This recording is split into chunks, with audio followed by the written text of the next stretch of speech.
New chapter start. किसी को कोई आइडिया है इलेक्ट्रोस्टैटिक क्या है?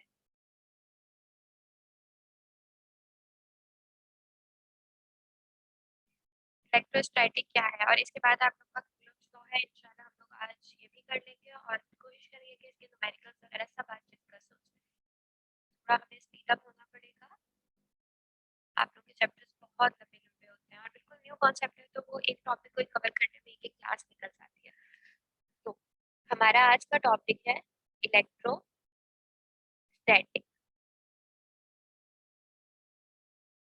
हम लोगों ने जब ब्रांचेस वगैरह डिस्कस की थी, तो हम लोगों ने एक ब्रांच ये देखी थी कि जब आपके पास जो चार्जेस होते हैं वो रेस्ट में होते हैं। चार्जेस क्या होता है आपके पास?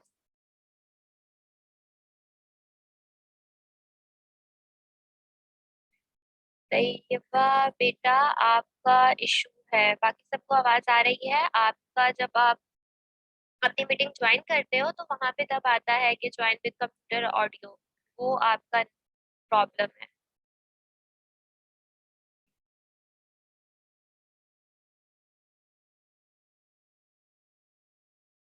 ओके, ठीक है। तो हम लोगों ने एक पढ़ा था कि चार्जेस एट रेस्ट, और दूसरी ब्रांच हम लोगों ने पढ़ी थी कि जब आपके पास चार्जेस, तीन ब्रांचेस होती हैं। Charges moving with uniform velocity, दूसरी ब्रांच आपके पास ये होती है।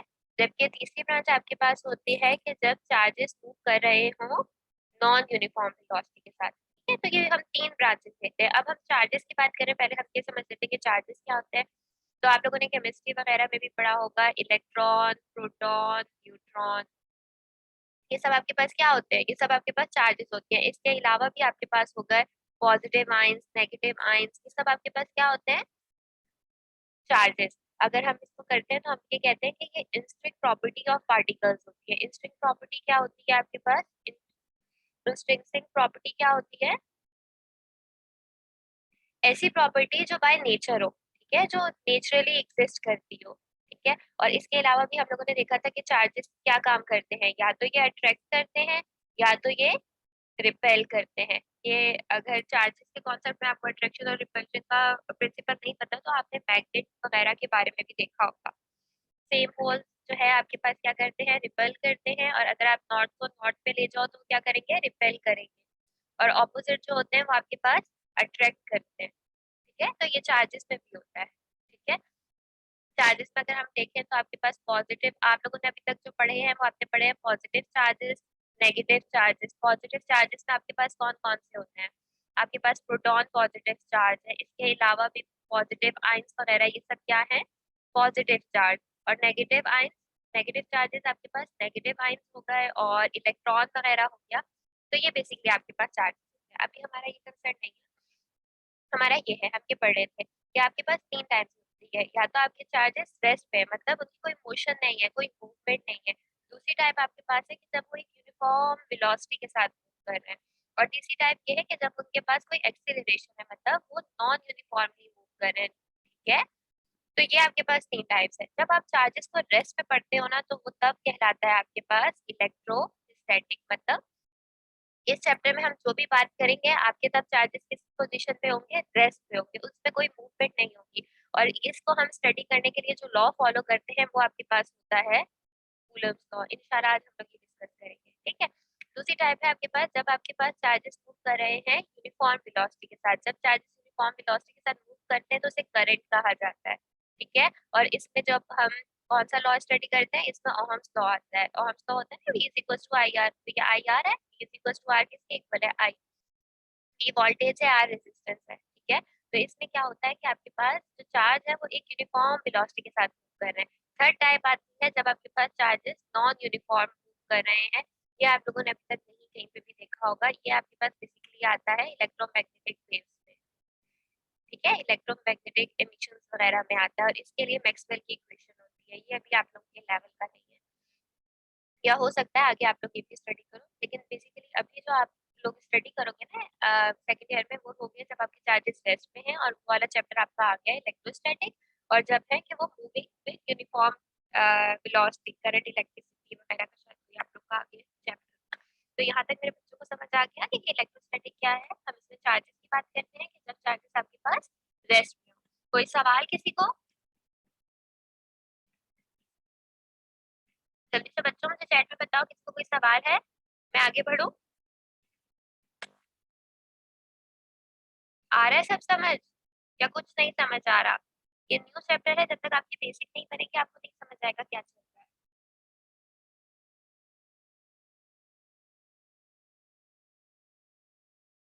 someone please respond me in chat box। Okay, हम आगे बढ़ते हैं, मेरे बच्चों को बहुत आता है। ओके, अब हम लोगों ने देख लिया इलेक्ट्रोस्टैटिक क्या है, हम लोगों ने देख लिया चार्जेस क्या है, हम लोगों ने ये देख लिया कि चार्जेस करते क्या है। चार्जेस में हमने यही कहा था, या तो वो क्या करेंगे आपके पास, चार्जेस जो है आपके पास या तो अट्रैक्ट करेंगे या तो रिपेल करेंगे। अट्रैक्ट कब करेंगे? जब आपके पास ऑपोजिट चार्जेस होंगे। मतलब अगर एक चार्ज पॉजिटिव क्यू है तो दूसरा चार्ज क्या होगा, नेगेटिव क्यू। और रिपेल कब क्या करेंगे, जब आपके पास लाइक चार्जेस होंगे, मतलब जब आपके पास सेम चार्जेस होंगे। अगर एक चार्ज आपके पास प्लस क्यू है तो दूसरा चार्ज भी क्या होगा, प्लस क्यू। या अगर एक नेगेटिव क्यू है तो दूसरा चार्ज भी क्या होगा, नेगेटिव क्यू। ठीक है, तो ये है। हमेशा आप लोग याद करते हैं जब हम चार्ज को रिप्रेजेंट वगैरह कर रहे होते हैं तो हम क्यू से रिप्रेजेंट करते हैं। ठीक है, और ये मेजर्ड हमेशा कूलम में किया जाता है, इसकी एक फिक्स वैल्यू भी होती है 1.6 एक्सपोनेंट माइनस 19 कूलम, कुछ इस तरह करके होती है। ठीक है, तो ये बेसिकली आपके पास चार्जेस का काम होता है। हमने जो आज तक देखते आप आए हो, आप देखते हैं पे आए हो पॉजिटिव चार्जेस, नेगेटिव चार्जेस। यहाँ पे आगे और फर्दर टाइप्स की होती हैं।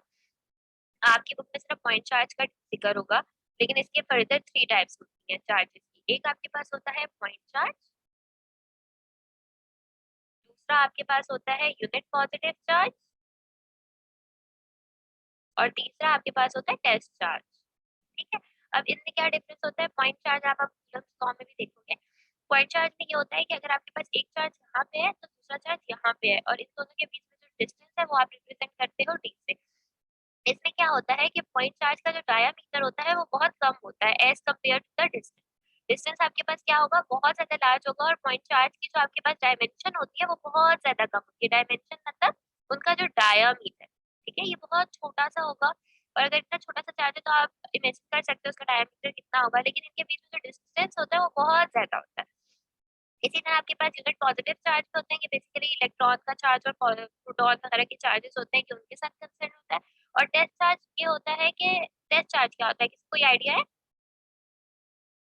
बेसिकली टेस्ट चार्ज की मदद से हम लोग दूसरे चार्जेस का इलेक्ट्रिक फील्ड कैलकुलेट करते हैं। ठीक है, ये आपका आगे आए, ये भी हम देखते हैं, लेकिन अभी हमारा कंसर्न सिर्फ किससे है, पॉइंट चार्ज। जो हम कूलम्ब लॉ में पढ़ेंगे वो आपके पास क्या है, पॉइंट चार्ज। ठीक है, अब हम लोग अपने टॉपिक की तरफ बढ़ते हैं कि आपके पास क्या है। आपकी बुक में चार्जेस की इतनी कुछ डिटेल नहीं लिखी थी, सिर्फ इलेक्ट्रोस्टैटिक के बारे में बताया है कि चार्जेस रेस्ट में होंगे। ठीक है, ये बस आपको समझाने के लिए था, तो घबराने की जरूरत नहीं है। सही, सबसे पहले जो हमारा टॉपिक है कूलम्ब लॉ। हमने यही पढ़ा था ना कि जब चार्जेस रेस्ट में होंगे तो उसमें जो हम लोग लॉ हम अप्लाई करते हैं वो आपके पास क्या होता है, कूलम्ब लॉ। यही था ना, तो मैं सबसे पहले इसकी स्टेटमेंट लिख देती हूँ। इसकी स्टेटमेंट आपके पास होती है द, मेरे बच्चे जब क्लास ले रहे होते हैं तो कॉपी पेंसिल होती है पास या नहीं, जल्दी बताओ। 2 point charges, the electric force between 2 point charges is directly proportional to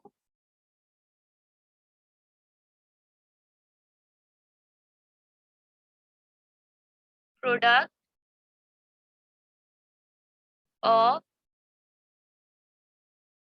magnitude of charges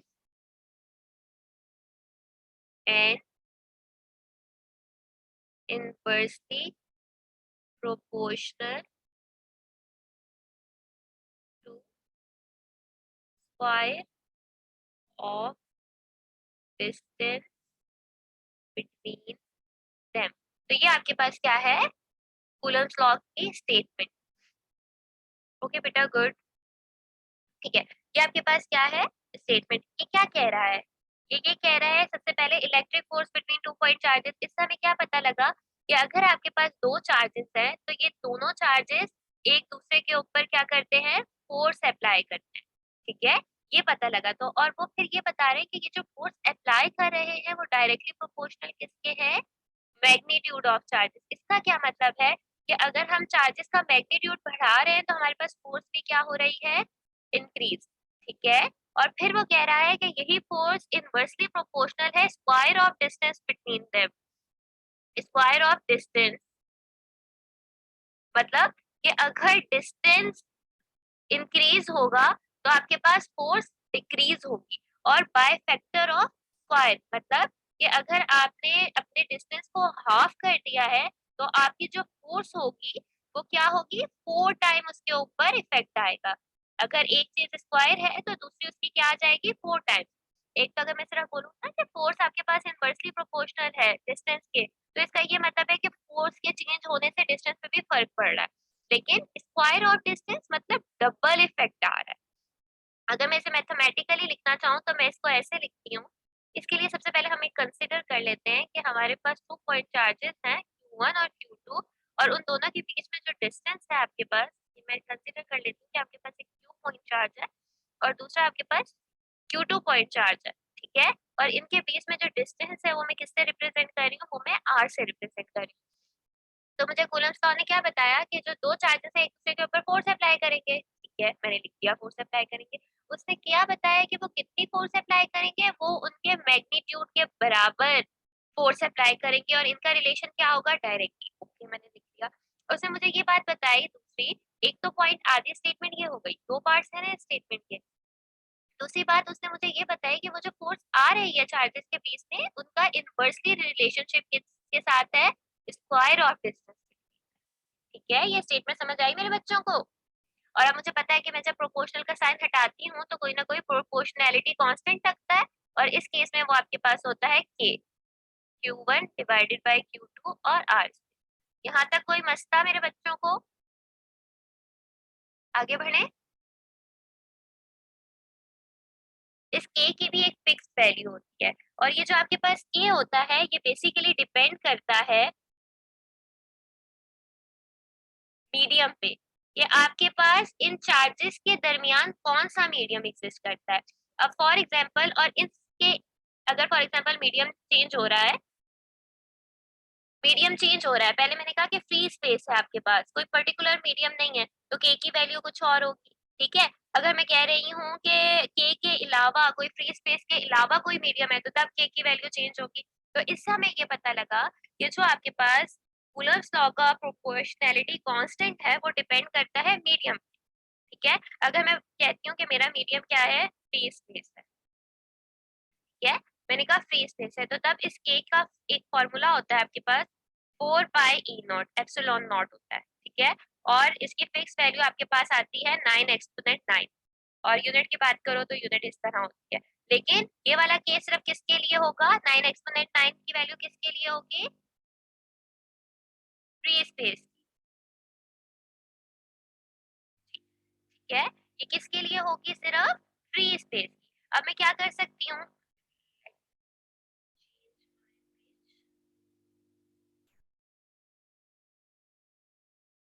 मेरी पहली इक्वेशन क्या आई थी,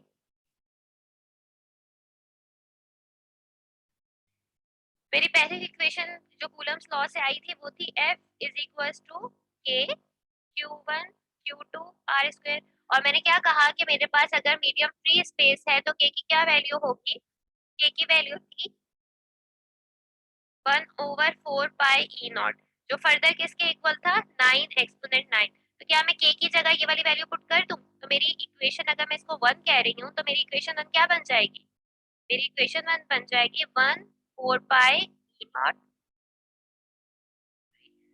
R स्क्वायर, ठीक है। यहाँ तक किसी को मसला, यहाँ तक किसी बच्चे को मसला है, ठीक है। ये वाली इक्वेशन जो अब मेरे पास आई है ये किसके लिए आई है, जब मैंने कहा था मेरा मीडियम क्या है, फ्री स्पेस। अगर मेरे पास फ्री स्पेस के अलावा कोई मीडियम होगा तो तब क्या होगा, तब आपके पास क्या होता है, मुझे पता है कि ए की वैल्यू होती है बेसिकली 4 पाई एप्सिलॉन, यहाँ पे तो हमने एप्सिलॉन नॉट यूज किया था ना, इसकी वैल्यू होती है 1/4 पाई E।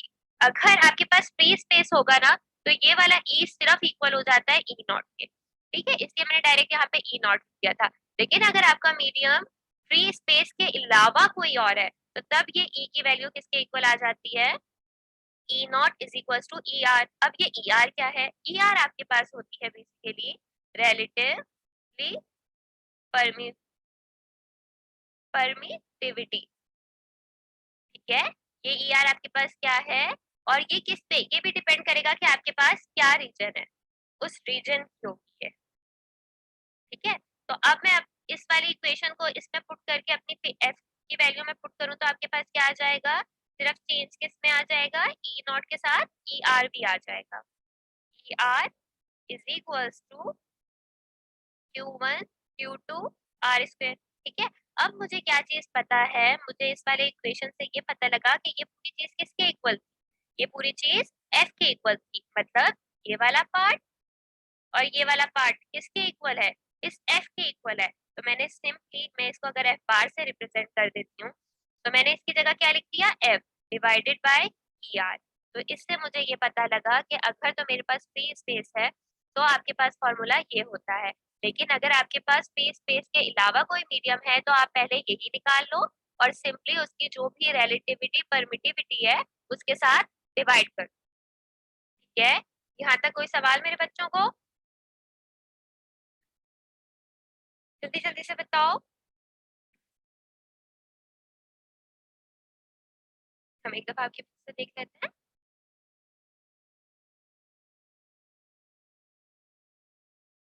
ठीक है, ये पहले उन्होंने थोड़ा सा इंट्रो बताया हुआ है कि क्या है आपके पास, चार्ज के बारे में थोड़ा सा बेसिक बताया हुआ है, हमने डिस्कस कर लिया है। Then there is a Coulomb's law, ये आपके पास सारी इक्वेशंस आ गई है जो हम लोग ड्राइव कर चुके हैं ऑलरेडी। ये आपके पास क्या है, फ्री स्पेस का, और जब आपके पास एन अदर होगा तो सिर्फ सिंपली क्या आ जाएगा, ई आर। हमने यही किया है, E is equals to E R E naught. ठीक है, इन्होंने फर्दर आगे जो हम लोगों ने रिलेशनशिप ड्राइव किया है एफ ओवर ई आर का, इन्होंने ये करके नहीं लिखा है। ठीक है, लेकिन ये भी होता है आपका, आप फेडरल कोड वगैरह की बुक्स देखते हो तो उसमें आपको मिलता है। ठीक है, तो ये सारा उन्होंने किया हुआ है। अब हम इसके एग्जाम्पल प्रॉब्लम्स देख लेते हैं। यहाँ तक किसी भी बच्चे को कोई क्वेश्चन है तो जल्दी से मुझसे पूछो ताकि हम लोग आगे बढ़े।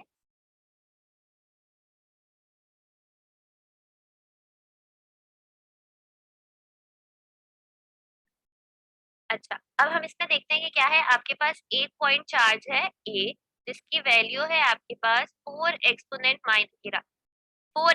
माइनस 6। उसके बाद आपके पास दूसरा पॉइंट चार्ज है बी जिसकी वैल्यू है 8 एक्सपोनेंट माइनस 6। और आपके पास एक और पॉइंट चार्ज है जिसकी वैल्यू है -9 एक्सपोनेंट माइनस 5 और 8। ठीक है, तो ये आपके पास टोटल 3 पॉइंट चार्जेस हैं और आपको क्या करना है कि चार्ज ए इज, और आपको डिस्टेंस भी बता दिया है, ए और बी के बीच में कितना डिस्टेंस है 4 मीटर का, और ए और सी के बीच में कितना डिस्टेंस है 10 मीटर का। अब आपको क्या करना है, आपको बताना है व्हाट इज द फोर्स, इस ए के ऊपर कौन सी फोर्स लग रही है। अब मुझे इस फिगर से ही देख के पता लग रहा है कि इस ए के ऊपर आपका पॉइंट चार्ज बी भी फोर्स एक्सर्ट कर रहा है और आपका पॉइंट सी भी फोर्स एक्सर्ट कर रहा है। ठीक है, तो आप पहले क्या करोगे, इन दोनों का निकालोगे और इन दोनों का निकालोगे। जब इन दोनों का निकालोगे तो फिर आप क्या कर लोगे, उनको प्लस कर दोगे तो आपके पास पता लग जाएगा कि ए के ऊपर कितनी फोर्स एक्सर्ट होगी। ठीक है, मुझे पता है कि मेरे पास फोर्स की क्या क्या होता है, ए Q1 Q2 R स्क्वायर। ठीक है, जब आप ए और बी की निकाल रहे हो, के तो कांस्टेंट है, आपको पता है 9 एक्सपोनेंट 9। ठीक है, जब आप इन दोनों का निकाल रहे हो तो आपके पास Q1 हो जाएगा 8 एक्सपोनेंट माइनस, जो भी ये 6 है और 8 है, और 4 एक्सपोनेंट -8 और 6। ठीक है, और इन दोनों के बीच में डिस्टेंस कितना है 4, इधर स्क्वायर है तो क्या कर दोगे 4 का स्क्वायर। ठीक है, तो आपके पास force on A due to B आ जाएगी।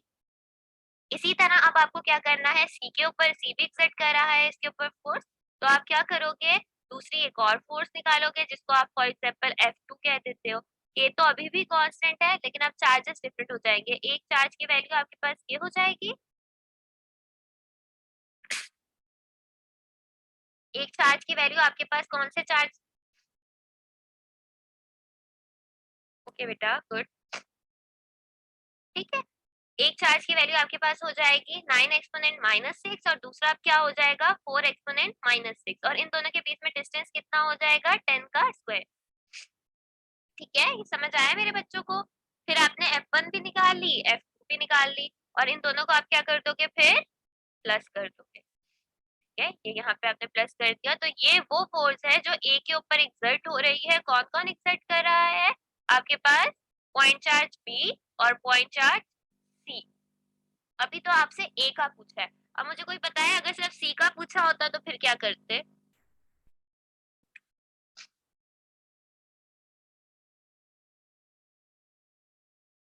बेटा मैं आप लोग के माइक खोल देती हूँ, आप लोग मुझे बता दो कहाँ पे इशू आ रहा है।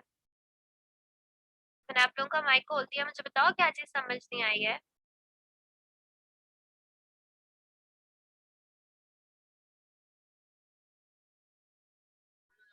मिस ये जो आपने बताया है कि ना मतलब पहले प्लस करना है फिर मल्टीप्लाई, मतलब ये जो फॉर्मूला लगाया है ना आपने एफ इज इक्वल्स टू वाला Q1 और Q2 को प्लस कर रहे हैं और फिर रेडियस जो आपने फॉर्मूला दिया है और इसकी वैल्यू में पुट करना नहीं आ रही ना मुझे, अच्छा चलो मैं बता रही हूँ। कैसे करेंगे? अच्छा हम व्हाइट बोर्ड पे कर लेते हैं, आप लोगों को ज्यादा क्लियर हो जाएगा। एक है आपके पास 4 एक्सपोनेंट -6,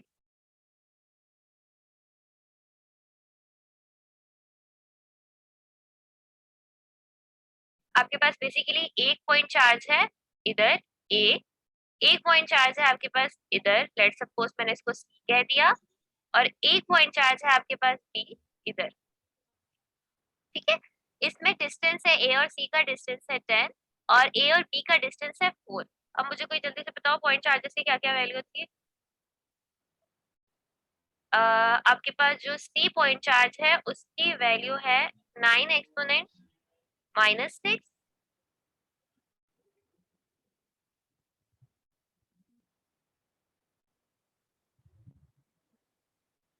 और ए और बी की क्या है?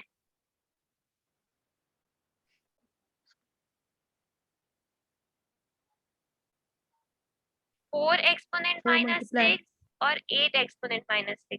4 और 8 है आपके पास।